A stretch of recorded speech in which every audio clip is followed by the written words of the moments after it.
आज मैं हर छठ की आपको एक कहानी सुना रही हूँ। कहानी नंबर 5 है। एक ग्वालिन की कहानी है। हर छठ के दिन जो कार्य करती थी, आज मैं वह बता रही हूँ। यह कहानी आप लोगों को रुचिकर लगे, अच्छी लगे, सब्सक्राइब कीजिए मेरे चैनल को। सास बहू का चैनल है, इसको सब्सक्राइब कीजिए ज़रूर। आपको अच्छी लगे, पसंद आए, कमेंट कीजिए। एक ग्वालिन थी एक गांव में, उसको 4 बेटे थे। तो वो भैंस पाली थी, दही दूध का काम करती थी, बेचने जाती थी, आती थी, दही बेचती थी, दूध भी बेचती थी, दही बेचती थी, दूर दूर जाके बेचती थी, ग्राहक बांधी थी। पर जब वो भादो मास के कृष्ण पक्ष की षष्ठी आती थी, जिसको हर छठ कहते हैं, उस दिन वो पैसा नहीं लेती थी। उस दिन वो फ्री दूध दही देती थी कि आज पूजन के काम में लगेगा, और जो बहनें उपासी होंगी वो खाएंगी तो हमारे पुण्य होगा, हमें आशीर्वाद देंगी, हमारे भैंस के, हमें हमारी भैंसें फल फूलेंगी, बच्चा जल्दी देंगी, दूध अच्छा देंगी, हमारे घर की वृद्धि होगी। तो यह सोचकर उसने उसका पूरा जीवन खप गया। जब से अपने घर गृहस्थी उठाई थी, तब से अब बुढ़ापे तक के हर छठी के दिन वह पैसा नहीं लेती थी। एक दिन पहले से दूध जोड़ के रखती थी, उसका दही जमाती थी, और जिस दिन हर छठी रहती उस दिन दूध रहता था कि सब बहनें चाय पिएंगी, दूध पिएंगी, दही, और मारे खुशी हो के सबको रात ऐसे लगे थी बांटने ले जाती थी, घर घर पहुँचा आती थी। लोगों की आशा लगी रहती थी कि हम पैसे से क्यों खरीदें, आज वो दादी आएंगी और दे जाएंगी, आज तो अम्मा दे जाती। सबके यहाँ पहुँचाती थी, लोग खुश होते थे, पूजा करते थे, आशीर्वाद देते थे।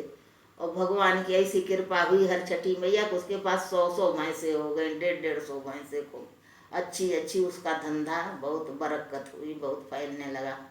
और चारों बेटे बड़े हो गए, सियाने हो गए, काम काज करने वाले हो गए। फिर चारों की शादी करी। तो जब पहली बहू आई तो उसने कही, देखो अम्मा, जाने कितने का कंडा गोबर बिक जाएगा, फ्री बांटने की जरूरत नहीं है, घर की सत्यानाश कर डाली, फ्री में सबको गोबर दे जाती, जहाँ खाद बनेगी, लोग अन्न उपजा रहे, कंडे चूल्हे जला रहे, पैसे से जाएगा। अब अम्मा को गोबर देना फ्री में बंद करा दी।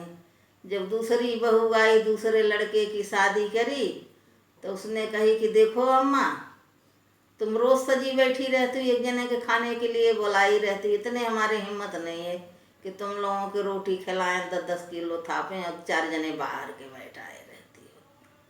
तो वो खाने का भी दान पुण्य बंद करा दी।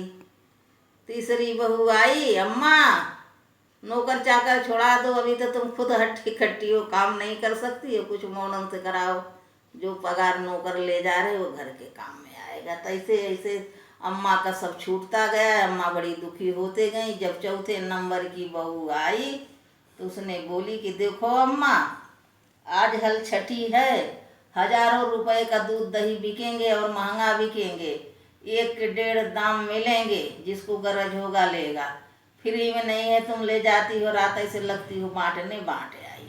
और उसने दूध दही छना ली, अम्मा जोड़ के रखी थी। अब दूध दही छना ली और गई, निकल गई रात ऐसे बेचने। अब सब जो रहे कि अम्मा आएंगी, फ्री में दे जाएंगे, हर साल दे जाती थी। अम्मा रोती हुई वन में चली गई, बैठ गई, छिप गई शर्म के मारी कि जो हर साल ले जाते थे मुझसे, गोबर ले जाते थे, दूध ले जाते थे, दही, आएंगे तो मैं क्या कहूँगी, मेरी बहुएं छना ली हैं।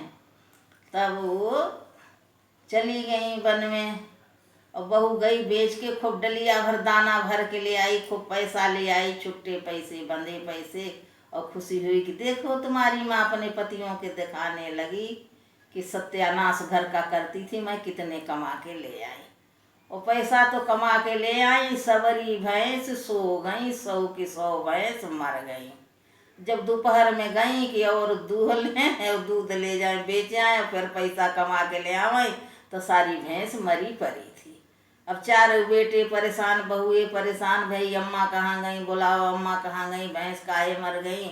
अब बेटे बिगड़ गए कि हरामी, तुमने पैसा कमा के ले आई, अम्मा पुण्य करती थी, भैंसें मर गई तो जाने कितने का नुकसान होगा, भैंसन का कर्जा कहाँ से भरा जाएगा।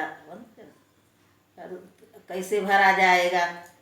तो भाई नहीं, ढूंढी जाने लगी। अम्मा ढूंढ के आई, अम्मा वन में से आवे ने लड़के ले आए। अम्मा सब भैंस सो गई हैं, सब भैंस सो गई हैं, चलो घर। अम्मा कहीं अब हम नहीं जाएंगे, और सब हमारे ग्राहक जो रहेंगे उन्हें का देंगे। लड़के कहे चलो अम्मा जो भी दूध दे निकालो और सबके दे आओ और क्षमा मांगे आओ। चलो हमारी भैंसें तका हो गई। अम्मा आई, सब भैंसन पर हाथ फेरी और कहीं हे हर छठी महारानी भैंसे ठीक हो जाए, इस समय जो दूध देंगी वो हम बहनन के उपास में फ्री में बांट आएंगे। तो भैंस उठ के खड़ी हुई, अम्मा ने दूध दूहा और सबके दिया, सबके बताई कि बहू भाई मालिक हो गई थी तो हमें नहीं देने दी, इस उससे नहीं आए, चलो दही तो नहीं मिली है, ये दूध है, तुम लोग खाओ और आशीर्वाद दो हमारी भैंसें ठीक हो जाएं। सब बहनन ने खाई, पूजा करी और जो हर छठ में प्रसाद चढ़ाई थी अम्मा की डलिया भर दी कि ले जाके अपने भैंस के खिलाना। जो महुआ पसई के चावल दही चढ़ाई थी अम्मा को दी। गाय को नहीं खिलाई जाती प्रसाद भी, तो अम्मा ले आई अपने भैंसन के खिलाई। भैंसें खूब स्फुट हो गई, अच्छी हो गई और घर गृहस्थी लौट आई। लड़के कहने लगे अब बहुओं की नहीं चलेगी, अम्मा जिसको चाहेंगी भैंस का दूध दही देंगी, जो ब्राह्मण चाहेंगी खिलाएंगी, जो दान चाहेंगी करेंगी, और नौकर सब काम करेंगे। अम्मा बूढ़ी हो गई नहीं करेंगी, जो छुटाएगा वो भैंस का काम करेगा, गोबर कंडा दूध सब वही काम करेगा, अम्मा नहीं करेगी। फिर सब घर सुधर गया, सब बहुएँ ठीक हो गई, लड़के ठीक हो गए। फिर हर छठ महारानी जैसी अम्मा के दिन लौटाई घर गृहस्थी बस गई, वैसे ही सबकी बसाओ। बोलो हर छठ महारानी की जय।